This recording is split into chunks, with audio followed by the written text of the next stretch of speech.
সেদিন ভোরে বুকের গভীরে শুনেছি জমে থাকা নীল বেদনারা ডাকে।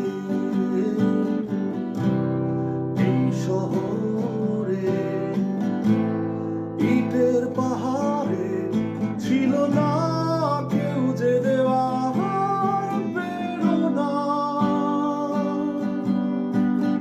যন্ত্রে বাঁধা মন ছিল ক্লান্ত অসহায়, অর্ধেকে না সুখ প্রিয়মান দুঃখের ছায়া। যন্ত্রে বাঁধা মন ছিল ক্লান্ত